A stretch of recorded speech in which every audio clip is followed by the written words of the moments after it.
Hi, everyone, and welcome back to today's Read Aloud. Yesterday, we left off with a little bit of a rough ending. Jason's birthday party didn't go exactly as Catherine had hoped or planned it would. A couple of things happened with Jason accusing Catherine of being embarrassed of him and the fact that he's in a wheelchair, and that being the reason why she doesn't want to go to the dance.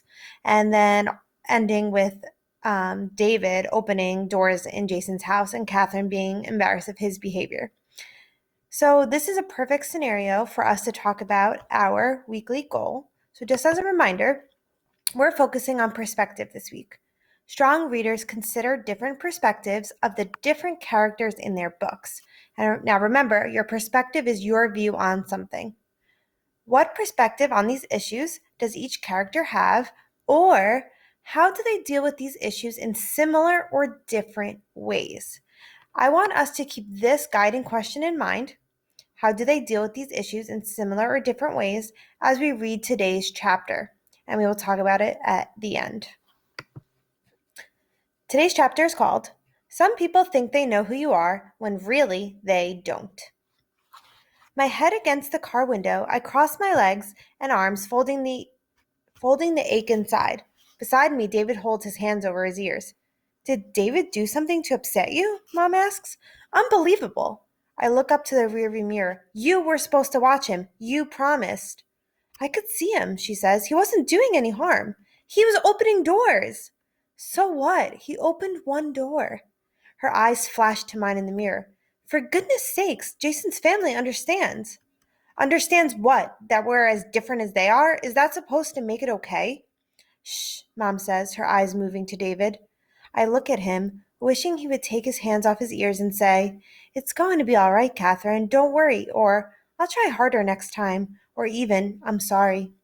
But he only sits, rocking gently, a faraway smile on his face. Do you want me to call Mrs. Morehouse and apologize? Mom asks. It's too late. I turn to stare unfocused out the window, the side of the road becoming a sand-colored smear. Jason asked me to the community center dance. When I said no, he asked if I was embarrassed about him. Are you? Mom asks. No. Well, the rest of the world doesn't like the clinic. Other places, people stare, or they hurry away, and I know what they're thinking. Oh, isn't that too bad? Or, what's wrong with that kid? Or, phew, I'm glad that's not me. I get so sick of it. Just because other people think something, that doesn't make it true. Maybe there's some truth in that, but it's unsatisfying, bitter tasting truth. I glance at David. It doesn't make it easy either. No, it doesn't make it easy. David stops rocking and gives me a fleeting look. I'm sorry, Frog. For once, Mom doesn't correct him. So we're going to pause here because this is a great place to talk about our goal. Sorry, I went the wrong way. How do they deal with these issues in similar or different ways? So in the car, Catherine and her mom have a conversation about what happened at Jason's birthday party. You see here that Catherine reveals that she's worried about what people think about Jason, just like she's worried about what people think about her brother David.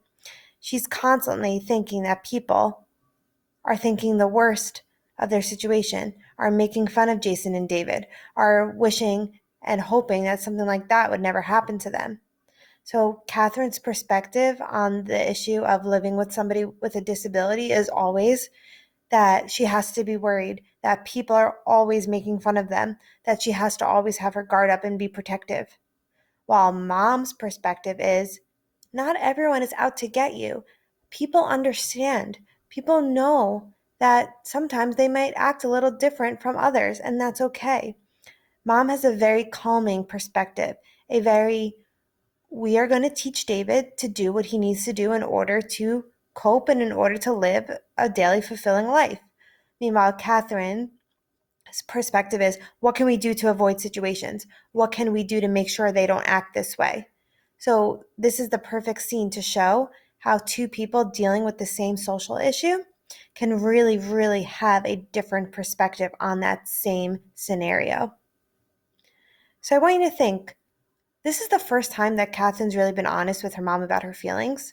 Do you think this will help Catherine start to learn to deal with this social issue in a better way? Now that Mom has given her a little bit of this advice, will Catherine start rethinking her behaviors? So keep that in mind as we continue reading. Remember right here. At home, Mom says she has to drop paperwork off at a few clients' houses. You can both come or you can babysit David. I'll babysit. I've had enough of David at other people's houses for one day. I dump a puzzle on the living room floor, glad for the simple right and wrong of a single perfect fit. Where's the sky frog? David asks beside me. I hunt for the sky blue and cloud white pieces. First the top left corner, then another straight edge piece of blue. I hold up a cloud. I think this is next. David's hands shoot out, grab the piece from my fingers, and snaps it in place. Piece by piece, the sky appears, a put-together line of blue and white. Reaching the top right corner, David hunts for the second row of pieces, sharp-pointed roofs and the top of trees. I leave him leaning over the puzzle, his hair falling forward as he picks up pieces and discards them one after one. In my room, I open my sketchbook to the page with guilty, complicated, hidden, and weak. Out the window, Christy's driveway is empty, and I don't even care. I miss Melissa. I miss how she goes swimming at the pond with me and isn't afraid. I miss how we build mazes and guinea pig playgrounds on my floor for Cinnamon and Nutmeg. I miss being myself with my friend and not having to try so hard. If she were home, I could tell Melissa everything about Jason and Christy, and she wouldn't laugh unless I did. Fix it? David stands behind me. I didn't even hear him come in. Next time, don't forget to knock. I hold out my hand and feel a cassette drop to my palm. But when I look, there are 2 long lines of tape hanging down, snapped. David folds my fingers around his cassette. You can fix it? No. He puts his hand over his ears. Don't worry, you can fix it. You don't get it. I can't fix it. And I throw the cassette. It clangs, hitting the bottom of my trash can. Fix it, David screams. When someone is upset, it's not a good time to bring up your own problems, I scream back. Why don't you understand? No toys in the fish tank. Chew with your mouth closed. Don't open or close the doors at other people's houses. David drops to the floor and wraps his arms over his knees. Trash goes in the garbage can, he says, between sobs. That's the rule. He's crying so hard his whole body shakes. I get David's cassette from the trash, but it's too broken. I can't fix it. Tears fill my eyes. I walk over and kneel beside him. Circling his knees and shoulders with my arms, I lay my chin on David's hair. I'm sorry, I whisper. I'm sorry, Toad. Each phone ring sounds like a long breath in my ear. 1 ring breath. Please be home. Beside me, David leans against my arm. 2 rings. Please listen. 3. Please. Hello? Hi, this is Catherine.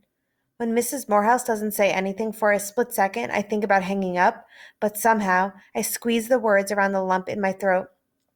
Can I talk to Jason? Mrs. Morehouse pauses. Just a minute. Waiting, my heart throbs. Please, please, please. Catherine? Mrs. Morehouse says. He doesn't want to come to the phone. Would you tell him something for me? Would you tell him I'm sorry and I'd like to invite him to the dance tonight? She sighs. I don't know. I'll be there in an hour. Please tell him I really want him to come. I give her the details, even though she won't even promise to tell him. Hanging up, I say to David, Now we're calling Dad.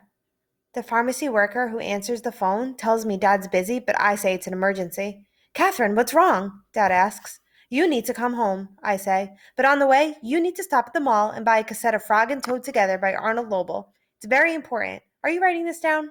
Catherine, I have to. We matter too. And I snap. You need to buy Frog and Toad Together by Arnold Lobel and a new cassette player and come home now. Of course you matter. Just give me a few. I hang up. After changing into my favorite jean skirt and black tank top, I sit on the front porch with David, brushing my hair and watching the road. 23 cars later, Dad drives in the driveway. Come on, David, I take his hand. I'm going to a dance. Well, I don't know about you, but I'm so excited and proud of Catherine that she's deciding to go to the dance. Now, whether or not Jason decides to show up is the cliffhanger that we will have to wait until tomorrow to find out. I hope you enjoyed this chapter, and I will see you back here tomorrow. Have a great